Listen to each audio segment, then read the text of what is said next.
देग्या news में आपका स्वागत है। देग्या न्यूज को सब्सक्राइब करने के लिए सब्सक्राइब के लाल बटन को दबाएं और न्यूज अपडेट को सबसे पहले देखने के लिए घंटी को दबाएं।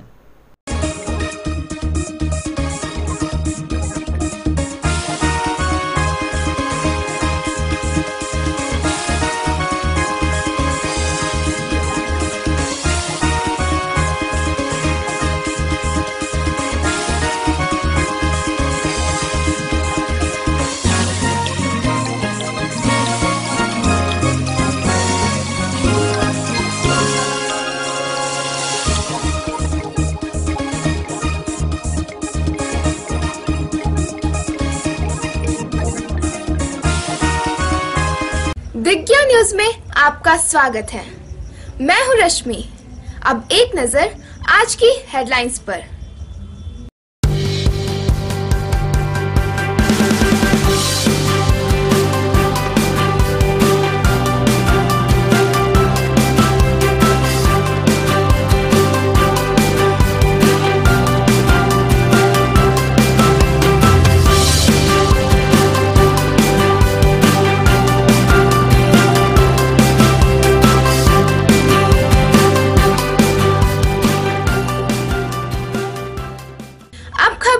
विस्तार से।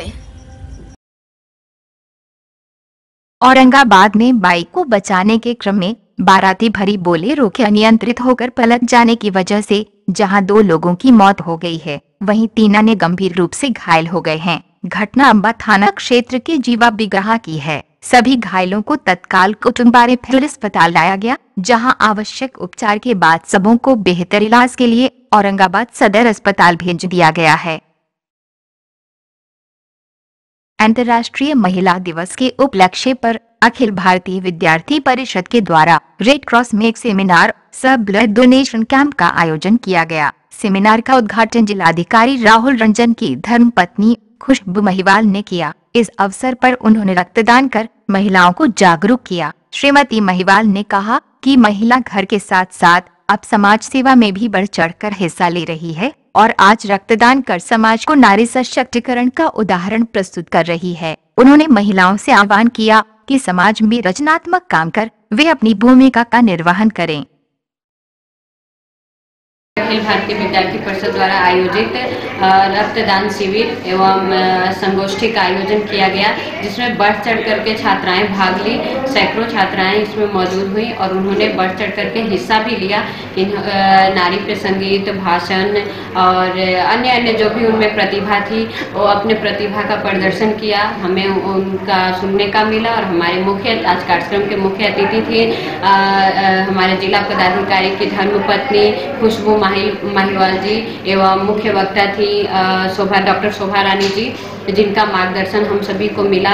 उन्होंने खुशबू महिवाल जी ने रक्तदान शिविर का शुभारंभ अपना रक्तदान करके किया और सभी छात्राएं इच्छुक होकर के अधिक से अधिक संख्या में रक्तदान करने के लिए तैयार हैं। आज काफ़ी अच्छा लगा और आज सभी छात्राएं हम सब मिल करके एक संकल्प लिया कि हम हर दिवस को महिला दिवस के रूप में मनाएंगे और बढ़ चढ़ करके हम सभी महिला एकजुट होकर के समाज में एक अलग पहचान बनाएंगे, समाज को संकल्पित करेंगे, समाज को बनाने का काम करेंगे, फिर देश का पुनर्निर्माण करेंगे और हम सभी एकजुट होकर के पुरुषों के साथ कंधा से कंधा मिला करके समाज का पुनर्निर्माण करेंगे, देश का पुनर्निर्माण करेंगे। मैं आग्रह करना चाहूँगी, रक्तदान करें। रक्तदान महादान है, जीवन दान है। हम अगर किसी का जान बचा सकें तो हमारे लिए बहुत गर्व की बात होती है और हम महिलाएं सिर्फ घर को ही नहीं सजाते, हम पूरे देश में अपने छाप छोड़ सकते हैं। और मैंने नेत्रदान भी किया है। मैं सारी महिलाओं से कहना चाहूँगी कि एक आग्रह है कि सारे लोगों को, सारी महिलाओं को ये नेत्रदान करना चाहिए ताकि हमारे बाद वो देख सकें, इस दुनिया में खुश रह सकें और हम अपने घर को भी सजाते हैं और सब हम कर सकते हैं। बीए पार्ट 1 का परीक्षा फॉर्म नहीं भरे जाने से नाराज अनुग्रह मेमोरियल कॉलेज के छात्रों ने आज पुरानी जीटी रोड को जाम कर दिया और कॉलेज प्रशासन के खिलाफ जमकर नारेबाजी करने लगे। उनका कहना था कि पिछले 3 दिनों से प्राचार्य कॉलेज नहीं आ रहे हैं और कॉलेज कर्मी बगैर प्राचार्य के इजाजत के फॉर्म भरने को तैयार नहीं है, जबकि यूनिवर्सिटी ने आज यानी कि 7 तारीख तक ही फॉर्म भरे जाने की तिथि निर्धारित कर रखी है। जाम की सूचना पाकर मौके पर पहुंची नगर थाना की पुलिस ने गुस्साए छात्रों को समझा बुझाकर शांत कराया, तब जाकर सड़क जाम हट सका।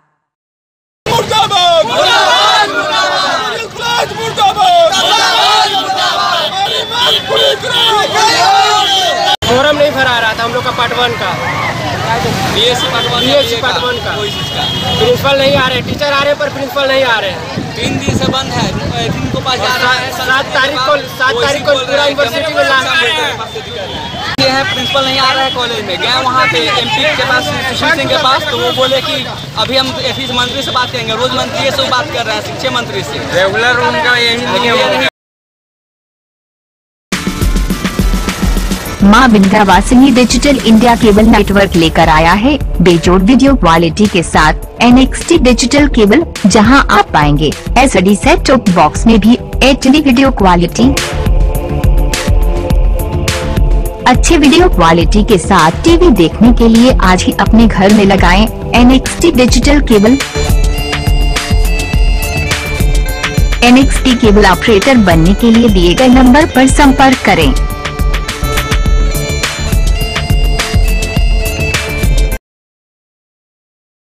औरंगाबाद के सांसद सुशील कुमार सिंह ने कहा है कि किसानों की आमदनी 2 गुना करने को लेकर केंद्र की सरकार न सिर्फ कृत संकल्पित है, बल्कि इस दिशा में अपने कार्य भी शुरू कर दिए हैं। सेल स्थित कृषि विज्ञान केंद्र में आयोजित 2 दिवसीय किसान मेला सह प्रदर्शनी का उद्घाटन करने के बाद उन्होंने कहा कि ये आयोजन भी उसी की एक कड़ी है।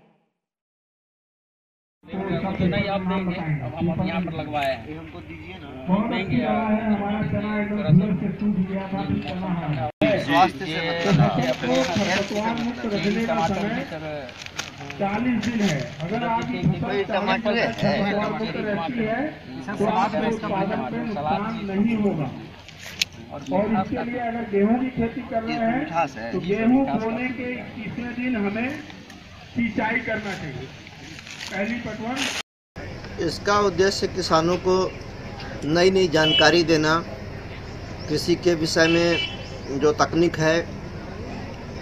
कुछ किसान अपने से भी बहुत तरह का प्रयोग करते हैं, तो उनके प्रयोग को दूसरे किसान जाने, वैज्ञानिक भी उसको समझें और एक दूसरे से साझा करें जानकारी, उनका ज्ञानवर्धन हो और इस तरह से उनकी आमदनी बढ़े। जो हमारे प्रधानमंत्री श्री नरेंद्र मोदी जी का संकल्प है कि 2022 तक किसानों की आमदनी दोगुना होनी चाहिए, इसी कड़ी में यह कार्यक्रम आयोजित है।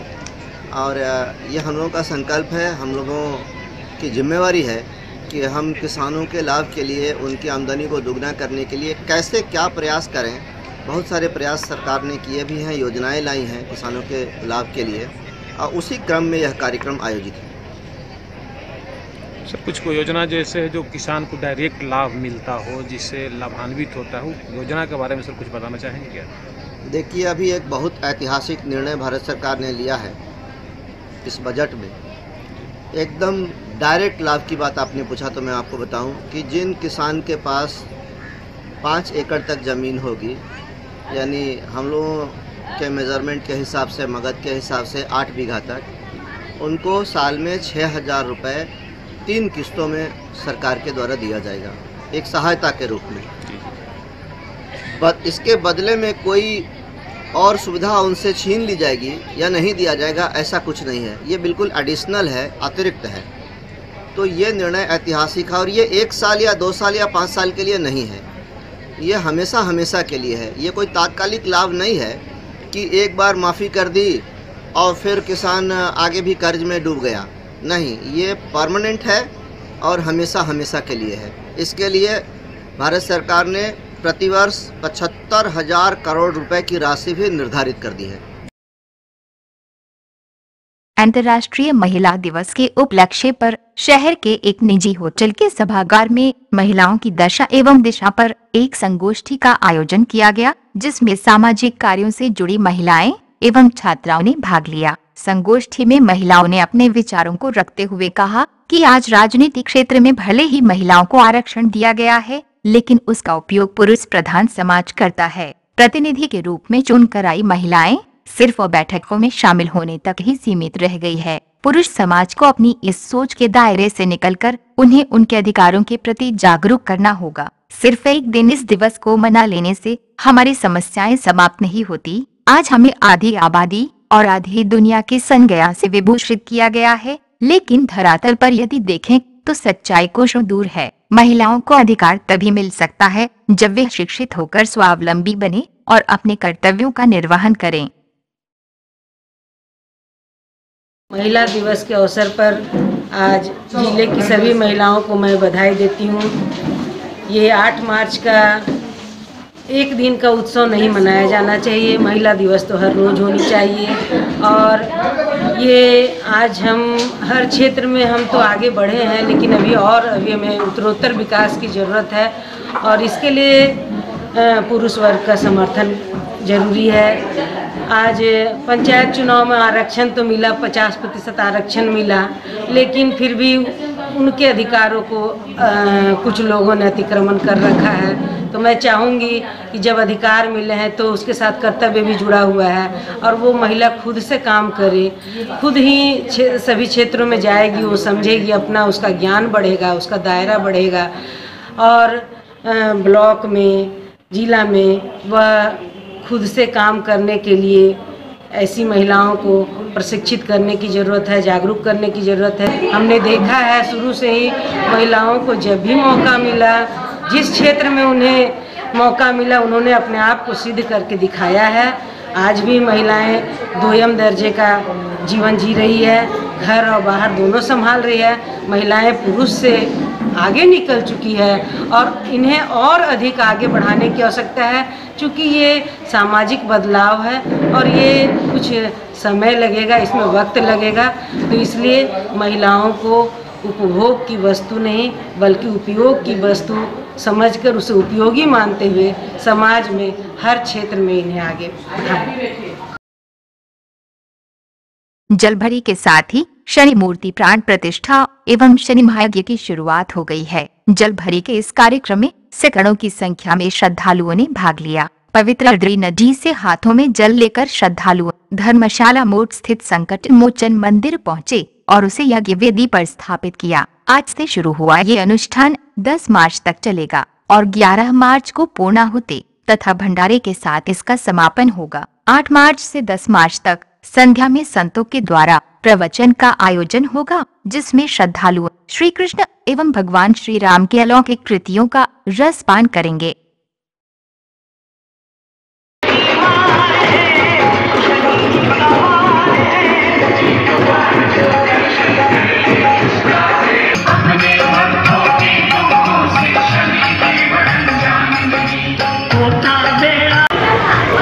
यज्ञ का नाम है शनि महायज्ञ और शनि एक ऐसे देवता हैं, ऐसा ग्रह है जो एक राशि पर 2.5 वर्ष रहते हैं। इतना लंबा समय किसी ग्रह का नहीं होता। और शनि यदि अनुकूल होते हैं तो राजा बना देते हैं और प्रतिकूल होते हैं तो रंक बना देते हैं। शनि की प्राण प्रतिष्ठा होने जा रही है, जिसमें पत्थर में प्राण आ जाए, इसके लिए विधि विधान आज से आरंभ है। पहला विधि विधान है कि उनको जल में डुबाना, अन्न में डुबाना, दूसरा फूल में डुबाना, जड़ी बूटियों में डुबाना, वनस्पति के पत्तों में डुबाना, तीर्थ के जल में डुबाना। इससे मूर्ति में संस्कार आता है और मंत्रोच्चारण के बाद उनमें प्राण आ जाता है। प्राण आने के बाद वे कम समय में पूजा से अधिक प्रसन्न होते हैं। शनि के फोटो पर यदि पूजा की जाए तो प्रसन्न होने में विलंब होगा, लेकिन शनि की मूर्ति में जब प्राण प्रतिष्ठा हो जाती है तो शनि बहुत जल्द प्रसन्न होते हैं और सबसे ज़्यादा प्रसन्नता उनकी होती है यज्ञ से। वह यज्ञ यहाँ होने जा रहा है, उसका यज्ञ मंडप हो चुका है। यज्ञ मंडप में शनि मंत्र का जप होने जा रहा है, शनि मंत्र का पाठ होने जा रहा है, शनि मंत्र से हवन होने जा रहा है। और यज्ञ का मतलब है कि शनि को उतना प्रसन्न कर देना कि जिसमें जो चाहें हम उनसे वरदान ले लें। आज से जग स्टार्ट, आज से जल शोभा यात्रा निकला। आज से ही जग का शुरुआत हुआ है कि लगातार कल से 10 तारीख तक संध्या 8 बजे से प्रवचन होगा और लास्ट में पूर्ण आहुति 11/3/2019 को पूर्ण आहुति होगी, जो महाभंडारा का रूप में 11 तारीख को होगा।